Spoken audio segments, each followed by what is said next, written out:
मानवता ने सदियों से ताकत और संपत्ति के लिए संघर्ष किया है। ऐसे ही एक युद्ध ने महाभारत के रूप में इतिहास को झकझोरा था। इस युद्ध में सैकड़ों वीर सैनिकों की प्राणों की आहुति दी गई। गांधारी, जिनकी आंखों में असीम दुख और क्रोध था, अपने सभी बेटों को खो चुकी थी। उन्हें लगा कि अगर कृष्ण चाहते तो इस रक्तपात को रोक सकते थे, लेकिन उन्होंने ऐसा नहीं किया। क्रोधित गांधारी ने शाप दिया, तेरा वंश नष्ट हो जाएगा और तेरी नगरी द्वारका समंदर में डूब जाएगी। किसे पता था कि समय जो चुपचाप अपने रथ पर सवार होता है उसी शाप को साकार कर देगा। 36 वर्षों बाद वही हुआ। एक दिन भगवान श्री कृष्ण नदी के किनारे एक वृक्ष के नीचे विश्राम कर रहे थे। एक आदिवासी शिकारी जरा शिकार करने के लिए आया। उसकी नजर भगवान के पैरों पर पड़ी और उसने उन्हें किसी मृग के कान समझ लिया। तीर छोड़ते ही भगवान की कराहट गूंज उठी। जरा को अपनी गलती का एहसास हुआ। उसकी आत्मा भय और पश्चाताप से भर गई। वह भगवान श्री कृष्ण के पास भागा, अपने कृत्य के लिए क्षमा मांगने।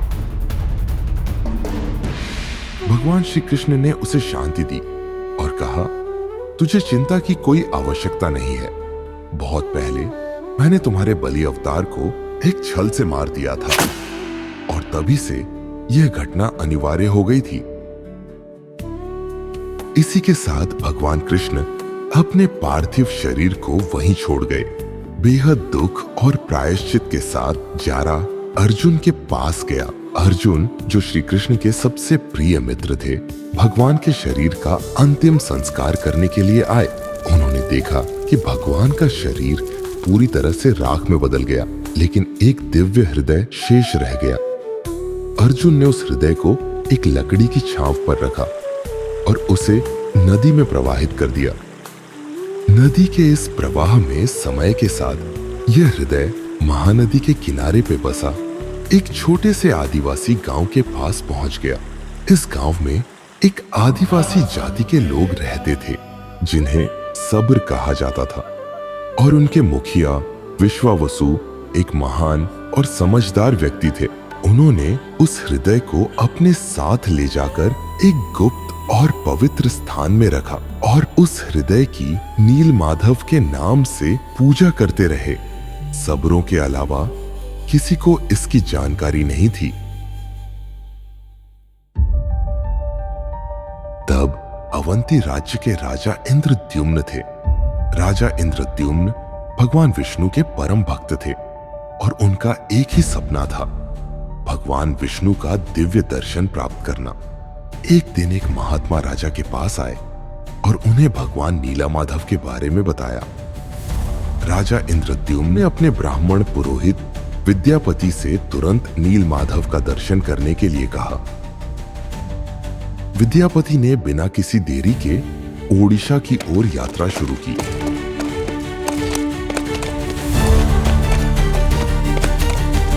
बहुत सारे परिदृश्यों से होते हुए वह वहां पहुंचे। रास्ते में उन्होंने सुना कि नील माधव की पूजा एक जनजातीय गांव में होती है। विद्यापति उस गांव में पहुंचे जो एक नदी के किनारे बसा था। उन्होंने गांव के प्रमुख विश्ववसु से भगवान नील माधव के बारे में पूछा, लेकिन विश्ववसु ने उन्हें यह जानकारी देने से इनकार कर दिया। अब विद्यापति ने निर्णय लिया कि वह इस गांव में रुकेंगे। उन्होंने गांव के लोगों से घुल मिलकर अपना समय बिताया। एक दिन विद्यापति ने विश्ववसु की बेटी ललिता को देखा। ललिता और विद्यापति के बीच प्रेम की एक अद्भुत कहानी शुरू हुई। दोनों ने विवाह करके एक दूसरे के साथ प्रेम और सुख शांति से जीवन बिताना शुरू किया।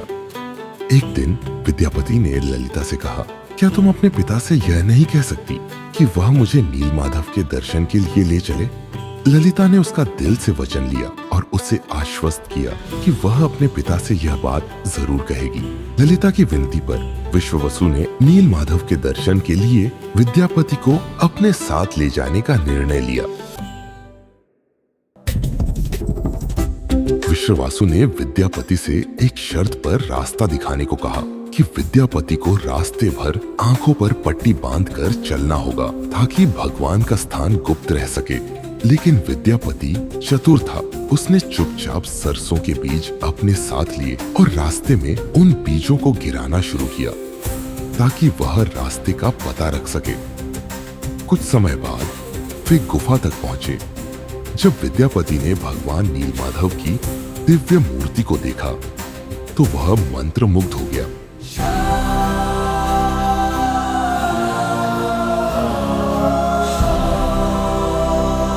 ऐसा लगा जैसे समय थम गया हो। विद्यापति उस दिव्य मूर्ति का दर्शन करके राजा इंद्रद्युम्न को इस अद्भुत रहस्य से अवगत कराने लौट आया। कुछ महीने बाद राजा इंद्रद्युम्न और विद्यापति उन सरसों के पौधों को देखकर जो अब पूरी तरह से उग चुके थे उसी रास्ते पर चल पड़े। यह रास्ता उन्हें भगवान नीलमाधव की गुफा तक ले आया। लेकिन जब वे गुफा में पहुंचे तो वहां भगवान नीलमाधव की मूर्ति नहीं थी।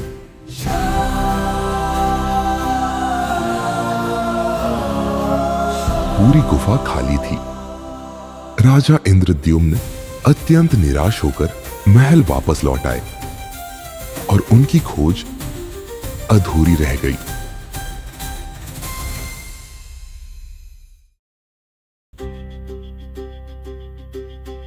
रात का समय था। राजा इंद्रद्युम्न अपने महल में सो रहे थे। तभी उनके स्वप्न में भगवान विष्णु प्रकट हुए और बोले, हे राजा, तुम मुझे समुद्र तट पर एक लकड़ी के तख्ते में पाओगे। उस तख्ते से 3 मूर्तियां बनवाना और उन मूर्तियों में मेरी पूजा करना। राजा इंद्रद्युम्न समुद्र तट पर पहुंचे और सचमुच एक विशाल लकड़ी का तख्ता वहां पाया। उन्होंने अपने सिपाहियों को आदेश दिया कि वह लकड़ी को महल तक लाएं। लेकिन कितनी भी कोशिशों के बावजूद कोई भी उस लकड़ी में एक खरोंच भी नहीं डाल सका। एक दिन राजा इंद्रद्युम्न चिंतित होकर महल में बैठे थे। तभी भगवान विश्वकर्मा एक वृद्ध बढ़ई के रूप में प्रकट हुए। वह राजा के पास आए और बोले, राजन, मैं इस लकड़ी से 3 मूर्तियां बनाऊंगा, लेकिन एक शर्त है। मुझे 21 दिनों तक अकेले उस कमरे में रखा जाए और इस दरवाजे को किसी भी हालत में नहीं खोला जाए। राजा इंद्रद्युम्न ने शर्त मान ली और वृद्ध बढ़ई को लकड़ी के साथ कमरे में बंद कर दिया। कुछ दिनों तक कमरे से लकड़ी पर हथौड़े की हल्की आवाजें सुनाई देती रहीं। रानी गुंडीचा को यह आवाजें सुनकर जिज्ञासा हुई। एक दिन जब कमरे से कोई आवाज नहीं आई तो वह चिंतित हो उठी और राजा इंद्रद्युम्न से दरवाजा खोलने की प्रार्थना करने लगी। राजा इंद्रद्युम्न ने इसके लिए मना किया। रानी की चिंता यह थी कि वृद्ध बढ़ई भूख या प्यास से मर न जाए। राजा इंद्रद्युम्न ने पहले तो मना किया, लेकिन रानी के लगातार आग्रह पर उन्होंने दरवाजा खोलने का निर्णय लिया। दरवाजा खोला गया और सामने एक अजीब दृश्य था। वृद्ध बढ़ई गायब थे, लेकिन वहां 3 अधूरी मूर्तियां पड़ी थीं। भगवान जगन्नाथ, माता सुभद्रा जी और भगवान बलभद्र। राजा इंद्रद्युम्न को बहुत निराशा हुई। उन्होंने इन अधूरी मूर्तियों की पूजा शुरू की और पुरी के इस भव्य मंदिर में भगवान जगन्नाथ की पूजा का शुभारंभ हुआ। आज भी पुरी के मंदिर में भगवान श्री कृष्ण का दिल धड़कता है और यह धड़कन अनंत काल तक चलती रहेगी।